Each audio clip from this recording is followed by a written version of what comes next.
Diana Verónica y Tony, la entrevista se sube todos los días a 360podcast.sb, el primer hub de podcast en El Salvador. O puedes volver a escucharla por Spotify, Apple Podcast, Amazon Music, YouTube Music o TuneIn. Dale clic a la campanita para que recibas la notificación. Este día en el Corre de la Mañana le damos la bienvenida a... Bueno, acá en el estudio nos acompaña Luis Treminio, presidente de la organización Campo, que aglutina, ¿verdad?, a diversos agricultores del país, a quien le damos la bienvenida. Gracias, Luis, y bienvenido. Gracias por acompañarnos. Gracias por la invitación. Gracias por la invitación, Diana Verónica. Gracias, Tony. Un saludo a Mateo Rendón también, que se va a conectar después. Sí, y un saludo a los productores agropecuarios. Ahorita don Mateo Rendón está desde Nueva Granada, departamento de Usulután, en el oriente del país. Hola, don Mateo, bienvenido. Hola, buen día. Gracias por la invitación y un saludo a todos los radioescuchas ahí de la 105.3. Ojalá se queden con nosotros escuchando los sufrimientos que tenemos en el sector agropecuario. Gracias por invitarme. Pues tal vez le pediríamos a ambos que hagan una... ya salió el sol, por lo menos un ratito después de tanta agua que nos ha caído. Comenzando con usted, don Luis, lo escuché decir de que las afectaciones al tema de la agricultura podrían no ser tantas porque había gente que todavía no había empezado a sembrar, algo así. Sí, principalmente en granos básicos. Nosotros como Campo en el mes de abril le recomendamos a la gente, a los productores, no sembrar en el mes de mayo por todos los pronósticos que habían dado tanto el Ministerio del Medio Ambiente como el NOAA de Estados Unidos, diciendo que el mes de mayo iba a ser un mes seco y que el Ministerio del Medio Ambiente decía que el invierno iba a comenzar la última semana de mayo. Entonces nosotros, como ya teníamos experiencia de 2 años anteriores, les recomendamos nuevamente a la gente no sembrar en mayo, a pesar que el encargado del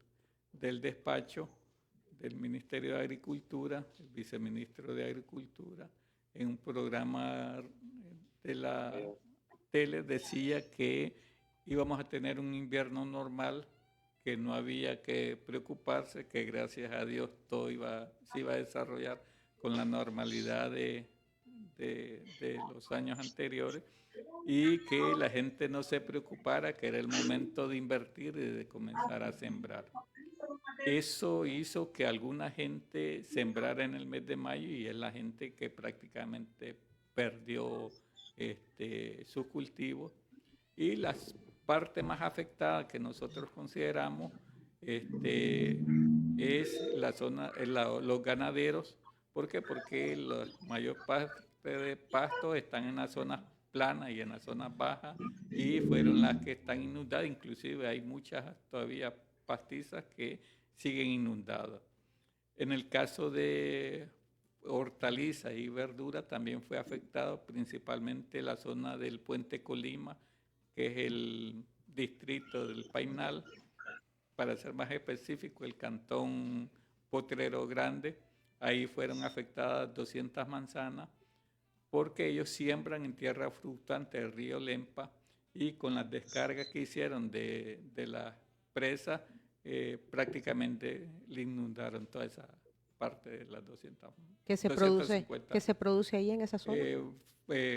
Pipián, ayote, huiquil, elote, los elotes, principalmente eso. Casi no se cultiva maíz para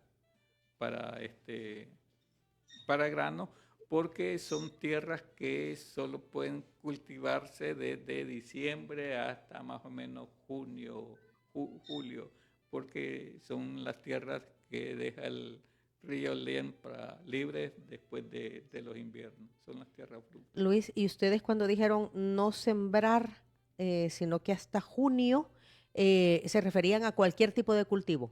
Nosotros hicimos la recomendación principalmente a la gente de granos básicos, porque hay gente que cultiva, que también fue afectada, que cultiva con riego y cultivan en zonas planas. Entonces a esa no le puedes recomendar siembren en tal fecha porque ellos conocen el calendario de su siembra. Por lo tanto, nosotros principalmente recomendamos en granos básicos, y la otra ventaja que tiene, digamos, ventaja por este problema del cambio climático, los granos básicos tienen la ventaja que se siembra en ladera. Entonces, estas tormentas y todo no les afecta. No les afectó porque corrió. ¿Qué análisis hace usted, don Mateo Rendón, que por cierto es el coordinador de la nacional de la Mesa Agropecuaria? ¿Cuál es la información que usted tiene? Y gracias por estar con nosotros, Mateo, porque además ahorita está en el territorio, ha andado en el territorio, entonces nos dice hoy lunes cómo amanece la situación. Bueno, buenos días de nuevo. Mi nombre es Mateo Rendón. Soy el coordinador nacional de la Mesa Agropecuaria Rural e Indígena. Aquí están los pueblos indígenas también. Nosotros somos una concertación de organizaciones que estamos en todo el país: cañeros, cafetaleros, ganaderos, cerealeros, plátanos, aquí hay de todo, granos básicos. Somos una concertación que estamos en los 14 departamentos. Y bueno, comenzar diciéndoles que por Luis y yo hemos andado siempre, somos los únicos que hemos quedado ya dando declaraciones. Todo el mundo se abstiene ya de dar declaraciones, la gente tiene temor, y decirles a los radioescuchas que, bueno, yo no he pertenecido a ningún partido político, sí he simpatizado con algunos candidatos, pero pueden buscarme ahí en el Tribunal Supremo Electoral y yo nunca ni pertenezco ni he pertenecido. Por lo tanto, lo que hablamos es en función de la realidad de nuestro país. Y decirles, amigos, que este problema climático lo traemos desde ya hace 2 décadas. Hace 2 décadas traemos este problema desde que comenzó el Mitch, y terremotos, sequías, tormenta Stan, tormenta Ágata, tormenta Ida, tormenta 12E, Pilar, Julia. Bueno, este ha sido un canto de todos los años. Nosotros hemos buscado con las gremiales, como Campo, con Luis, hemos buscado que los diferentes gobiernos hagan una política especial de emergencia a este corredor seco, a este problema vulnerable que tenemos en el país. Lastimosamente no lo hemos logrado. Venimos año tras año, siempre en lo mismo, viendo las pérdidas, pero al final la gente nos quedamos con las pérdidas. Usted puede oír año con año que anda la FAO, anda el Ministerio de Agricultura, el CENTA. Ahorita justamente andan sacando el inventario de los daños. Pero ¿en qué quedamos? Quedamos al final, año con año, de que nos quedamos ahí con las deudas. Quiero comentarles que hay muchos agricultores y agricultoras en el país que vienen deuda tras deuda. Tengo un amigo ahorita que recién el año pasado terminó de pagar la deuda del MIS. Y mucha gente, los radioescuchas pueden preguntar, agricultores que están endeudados, y te dicen la tormenta que los dejó más endeudados, la Ida, la 12E, que fueron las más desastrosas. Hay muchos compañeros que están endeudados de la tormenta Ida, otros de la 12E, otra de la Julia, otros de la tormenta Pilar. Es decir, aquí habemos de todo. En ese sentido, este es un problema que no podemos decir que es de los gobiernos, pero sí los gobiernos debieron, como los otros países, debieron haber hecho una política especial como se recomendó. Es decir, a los gobiernos se les viene recomendando desde 1998, se les recomendó que cada gobierno hiciera un plan de emergencia porque el cambio climático nos iba a atacar. Y claro, así fue, es decir, desde 1998. Recién hoy en el 2018, la FAO celebró la semana de crisis por el cambio climático allá en Buenos Aires, Argentina, y la FAO invitó a los ministros invitó a los ministros de Agricultura y de Medio Ambiente y los personeros de gobierno de Agricultura, nos invitó y a muchos líderes gremiales de Latinoamérica.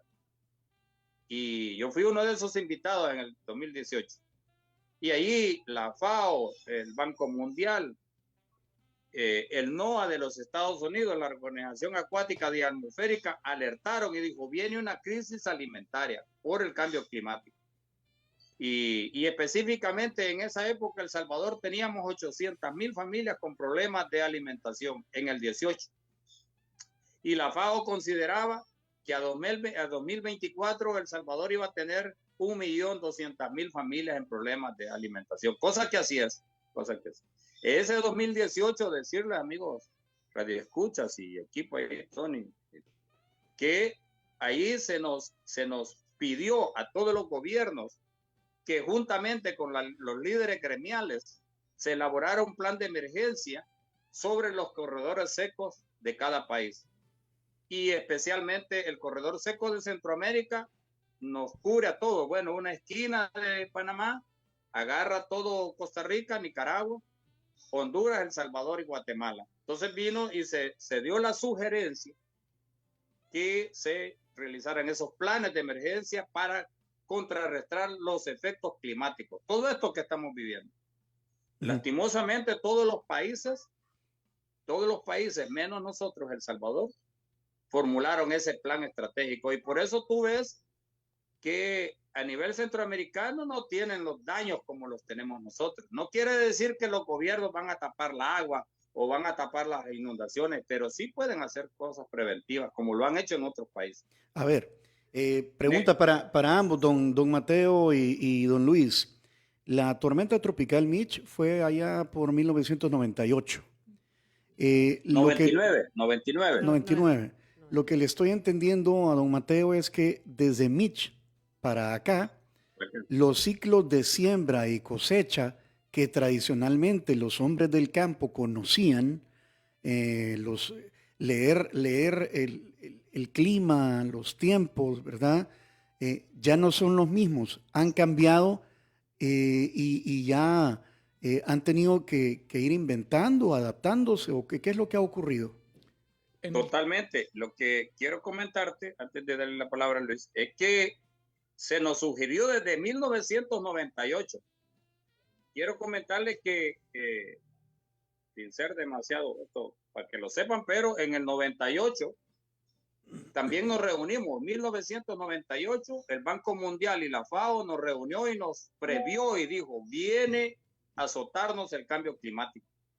Desde el 98. Y dijo, viene huracán, vienen terremotos, y nos hicieron la proyección el NOAA, la Organización Acuática y Atmosférica de los Estados Unidos. Ahí estábamos los gobiernos y las gremiales. Desde entonces, ¿qué es lo que ha pasado? Que cada año con año, sequía, inundación, sequía, inundación, sequía, inundación. Entonces, para que sepan los amigos radioescucha, el país, los agricultores de ganado, café, caña, maíz, de todo, hay una deuda acumulada de alrededor de 500 millones que tenemos del sector agropecuario. De cada sumado, cada agricultor, cada ganadero, cada cafetalero, sumado, hacemos 500 millones la deuda.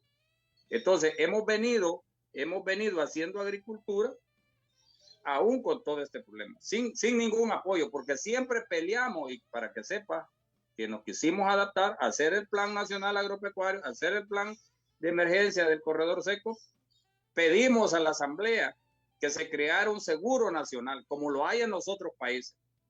Todo el mundo hizo su plan de emergencia, creando un seguro nacional. Es decir, que ahí cada agricultor que pierde su cosecha, se le redime lo que gastó o se le redime sus insumos. Es decir, si Mateo perdió su milpa por la sequía, pero en eso viene de nuevo la lluvia, entonces vienen los gobiernos, te dicen, bueno, Mateo, perdiste una manzana de maíz, aquí te vamos a entregar un paquete para que vuelvas a sembrar. Y se asegura valga la redundancia, la seguridad alimentaria del país. Es decir, no se deja de producir. Aquí en el país no ha habido esa estrategia. Es decir, siempre nos han dejado a lo libre, es decir, aguantar lo que se pueda. Y cada año, como tú dices, cada año ha ido empeorando, empeorando. ¿Por qué? Porque no hay una estrategia gubernamental, ni rojos, ni amarillos, ni azules, ni morados, ni uno ha hecho una estrategia para contrarrestar esto. Y por eso imagínate ahora el efecto que hemos tenido. El efecto es desastroso. ¿Cómo es posible que perdemos 19 vidas en el país? Más las pérdidas agropecuarias, que te las voy a mencionar de una vez. Nosotros, el sector ganadero, hasta este momento tenemos reportadas 54 cabezas. Este momento hay 54 cabezas de ganado perdidas, que se las llevaron las correntadas. Hay alrededor de 5,000 manzanas en todo el sur del país, porque todo el sur del país, desde San Miguel a Huachapán, todo el sur del país produce, con riego y en humedales, produce pipián, ayote,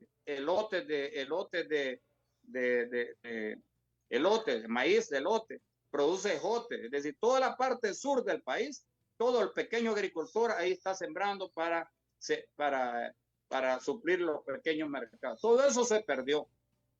Todo eso se perdió. El caso del café, por ejemplo, 8 días bajo el agua, ahorita que esté el sol, ahorita empieza la enfermedad de la roya.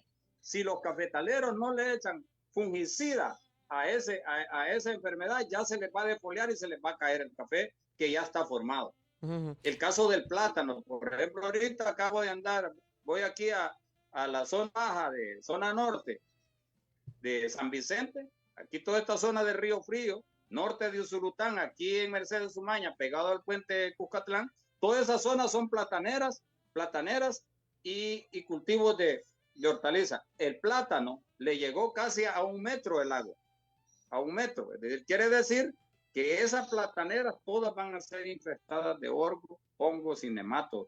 Si los agricultores no le aplican fungicida rápidamente, ahorita, hoy, este día, mañana, porque entre más sol hace, el hongo más se dispersa. Entonces, hay ciertos costos que el agricultor inmediatamente pasa estas tormentas, hay que aplicarle, porque si no, si los cafetaleros no le aplican, si los plataneros no le aplican, si los ganaderos no vacunamos, no desparasitamos, el ganado también sufre. Entonces, hacerte ese medio comentario antes de entrarle a todo eso. Ok, don Mateo, quiere decir, palabras más, palabras menos, que desde el 98 han estado ustedes pidiendo este seguro, este acompañamiento y no se ha dado. Eso quiere decir que en este momento, si tienen que aplicar el fungicida, etcétera, lo que tengan que aplicar, corre por cuenta de cada agricultor o de cada ganadero. Claro, siempre ha sido así, ha sido así. Siempre. Aquí no ha habido distinción de que un gobierno haya dado, haya sacado. Posiblemente hacen propaganda como siempre. Casi cada gobierno hace una propaganda, entrega unos paquetillos, hacen la gran propaganda y el pueblo cree que a todo mundo le dieron. Y al final todo se quedó en show de medios, nada más. Ok, don Luis. Sí, fíjese que nosotros específicamente como campo tenemos 4 años de venir recomendando no sembrar en mayo, porque a partir de los últimos 4 años la cuestión del cambio climático se ha intensificado aún más. Es cierto, desde el tormenta tropical Mitch empezaron a acercarse los periodos de tormenta tropicales fuertes. Antes del Mitch eran casi cada 10 años. Si usted revisa, antes del Mitch eran cada 10 años. Después pasaron a cada 5 años y hoy están cada 2 años más o menos las tormentas. Han habido años que tenemos 2 en el mismo año. Exactamente, o sea que precisamente se han juntado las tormentas tropicales y parte del cambio climático. Entonces nosotros venimos recomendando no sembrar en el mes de mayo, o sea que ya se cambió ya aquella tradición que había de sembrar el 3 de el Día de la Cruz. Exactamente, el Día de la Cruz solo quedó en tradición ya. Ese es uno de las cuestiones. El otro problema que nosotros miramos es el divorcio que hay entre el Ministerio del Medio Ambiente y el Ministerio de Agricultura, y eso año con año lo venimos diciendo. ¿Por qué? Porque el Ministerio del Medio Ambiente viene diciendo, ellos no dicen noviembre, sino que el invierno inicia a tal fecha. Este año dijo, el invierno comienza la última semana de mayo. Y el ministro de Agricultura desde abril estaba diciendo ya se puede sembrar. Entonces ese es el problema que tenemos. Hay un divorcio entre las instituciones del Estado que tienen que ver con el sector agropecuario. Entonces por eso nosotros hemos propuesto Campo, la Mesa Agropecuaria, AMPRE y otras organizaciones en la necesidad de la creación de la política nacional agropecuaria. Y lo venimos diciendo año con año, y hasta el momento ningún gobierno los ha hecho. Ahora, don Luis, independientemente de lo que diga el gobierno, el Ministerio de Agricultura o el Ministerio del Ambiente y Recursos Naturales, pues ahora existen otras tecnologías que pueden ser consultadas, ¿verdad?, por parte de los agricultores para entender cómo viene una temporada de lluvia. Sí, por eso nosotros recomendamos precisamente no sembrar en el mes de mayo, porque lo basamos más en el pronóstico del NOAA que en el pronóstico que da el Ministerio del Medio Ambiente. Entonces, por eso es que nuestra recomendación, si revisa los últimos 4 años, nosotros hemos venido diciendo no siembren en mayo. Hay gente, ¿cuál es el problema que tenemos? Que los agricultores, la mayor parte de agricultores están arriba de los 63 años el promedio. Entonces, cambiar la mentalidad de estos personas es bastante complicado, porque ellos dicen, mi abuelo me enseñó a sembrar a partir del 3 de mayo. Sí ha ido cambiando, hemos ido cambiando esa mentalidad. Hemos ido buscando cómo avanzar en la cuestión de ir cambiando el cultivo 100% químico en cultivos un poco más amigables al medio ambiente, con el objetivo de ir minimizando el impacto del cambio climático, pero además de ir disminuyendo los costos de producción, porque el problema que tenemos es que los costos de producción cada vez van más altos, y quien asume estos costos de producción es el productor. Ejemplo, el paquete agrícola, por ejemplo. Anteriormente nosotros lo valorábamos en $110 porque estaba exonerado el IVA. Si le subíamos el IVA, incrementaba un poquito más, y la otra ventaja que tenían con el paquete es que al comprar en grandes cantidades puedes comprar más barato. Inclusive podían hasta importar ese producto, no comprarlo aquí localmente, pero lo compraban aquí y lo compraban más barato. Cambiaron de un paquete agrícola que daban 4 productos a una tarjeta que da $75, y que con esa tarjeta lo más que le ajusta es para comprar la semilla, por ejemplo. ¿Y cuál fue el argumento que dieron las autoridades? Supuestamente el argumento es para hacer más ágil la entrega, pero siguen igual las grandes filas en los bancos para que le den la tarjeta. Siguen con el mismo atraso. Por ejemplo, hasta en esta semana van a empezar a repartir en parte de Oriente. Ellos decían que hasta el 10 de junio de este año ellos habían entregado 280,000 tarjetas, y se supone que eran 560,000 tarjetas que van a entregar. O sea que al 10 de junio llevaban solamente el 50% de entrega en un mes prácticamente. Entonces, ¿cómo es que dijeron que iba a ser más ágil si están utilizando el mismo tiempo? Yo me pregunto lo siguiente: ¿cómo se garantiza que esa tarjeta que tiene un saldo de $75 en realidad sea utilizada para la compra de insumos para la agricultura y ganadería? No hay garantía. Inclusive el mismo encargado del despacho, cuando echó a andar el programa, dijo que el productor quedaba libre a poder comprar el producto que ellos quisieran, siempre y cuando lo vendieran en el agroservicio. Entonces eso no garantiza la producción, y por eso nosotros decimos, no, la producción de granos básicos va a bajar producto de esa misma. Una de las causas por el que va a haber reducción en la producción de granos básicos fue esa. ¿Por qué? Porque con el paquete agrícola por lo menos te daban la semilla, en que hubiera gente que la vendiera, pero esa semilla iba a ser sembrada, la semilla de maíz. O sea, cualquiera que la comprara, le iba a comprar para sembrarla. La tarjeta no te garantiza eso. Entonces, ese es el problema. Y el otro problema que hay, le decía yo, por ejemplo, la semilla de maíz, la más barata en un agroservicio anda en $2.75 y la más cara en $6.75. Si compran la más barata, solo le alcanza para comprar las 25 libras de semilla, se queda fuera el saco de fórmula que daban, se queda fuera el foliar y se queda fuera el tratador de semilla.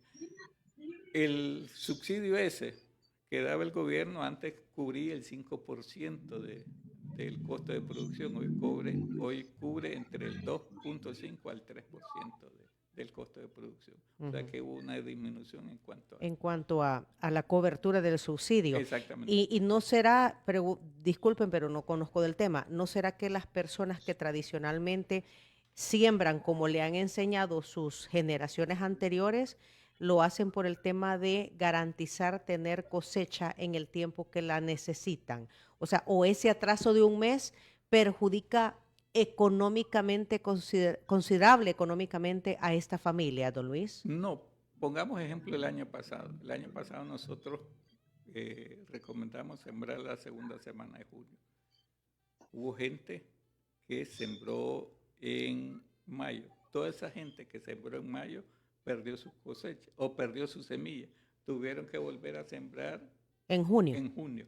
O sea que prácticamente no le sirve esto para decir, si siembro en mayo voy a garantizar la cosecha. Al contrario, le perjudica porque siembra en mayo, pierde su semilla o la semilla no germina con la suficiente fuerza para poder desarrollarse.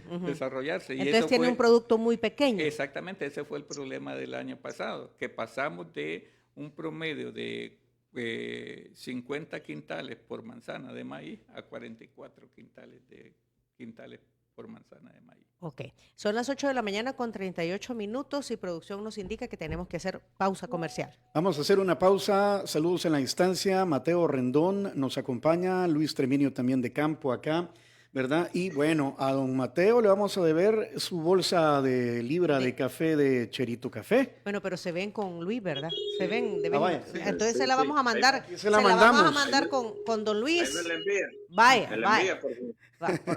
Aquí es público, así que ahí se la pide a don Luis. Aquí la está viendo, ¿verdad?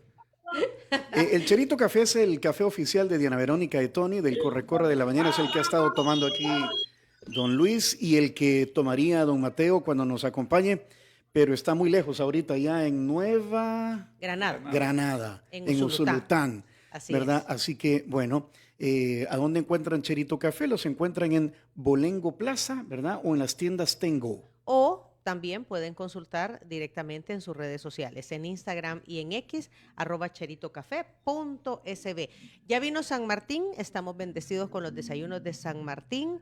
Recuerde que en San Martín usted puede seguir celebrando a papá, por ejemplo, las cenas se disfrutan durante junio. Está el mojito clásico de 2 por $9.60, la bebida elaborada con ron, limón y hierbabuena, o la sangría tinta, 2 copas por $9.75, perfectas también para agradar a papá. Disfrútalo en tu San Martín favorito. Y nosotros agradecemos a Línea Rosa, compañero. Línea Rosa, pide tu viaje de la forma más fácil a través del WhatsApp 62004491 o a través de la aplicación Línea Rosa App, seguridad, comodidad 24/7. Gracias, Línea Rosa, por traernos los desayunos desde una sucursal de San Martín. Breve pausa y seguimos hablando con los representantes de campo y también de la Mesa Nacional Agropecuaria.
Bueno, quienes nos acompañan esta mañana, Diana Verónica, estamos hablando sobre el impacto de la tormenta, del temporal, sobre los cultivos, sobre lo que comienza el invierno y los periodos de siembra y cosecha, ¿verdad? La agricultura, bueno, también está lo pecuario también, Exacto, porque ganadería, ¿verdad? tema de Agricultura y ganado, sí. ganadería.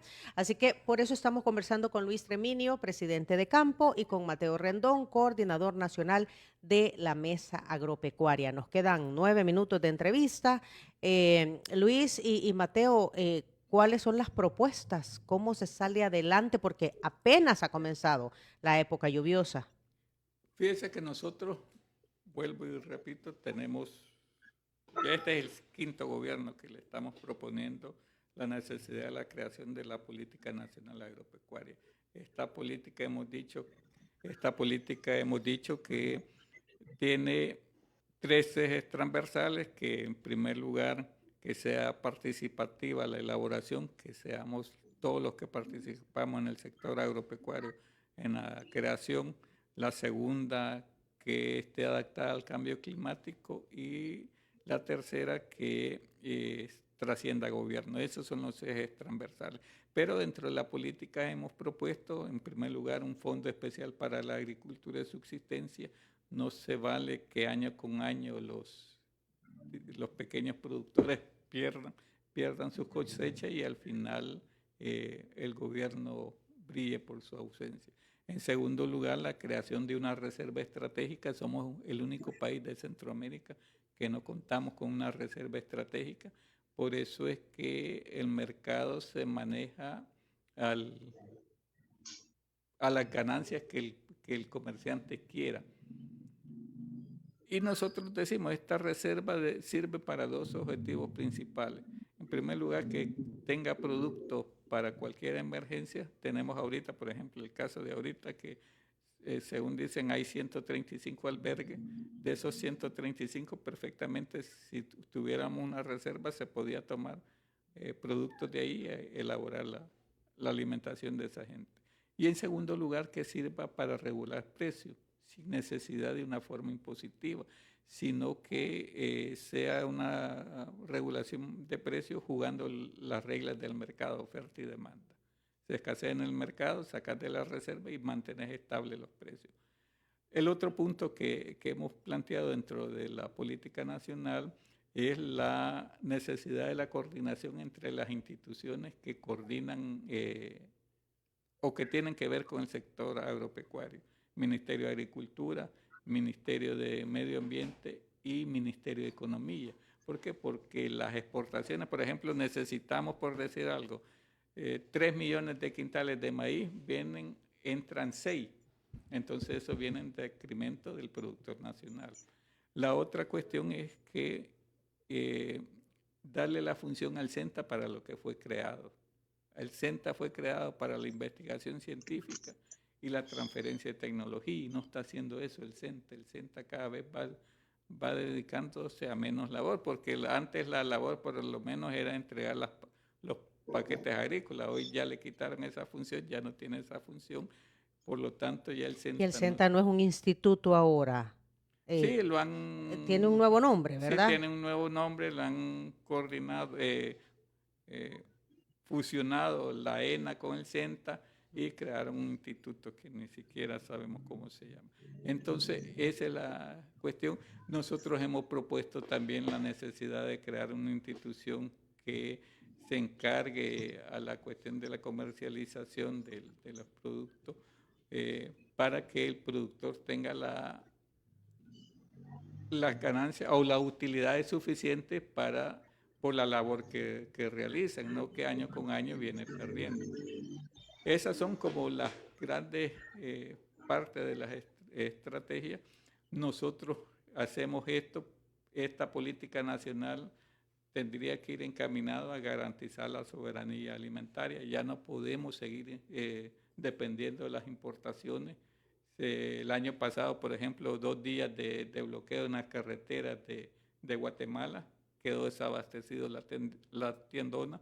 Hoy tenemos el problema de que hay problemas en las carreteras de Guatemala, Hay problemas, por ejemplo, en el caso de la producción de frijol de Nicaragua, tuvo bastantes pérdidas.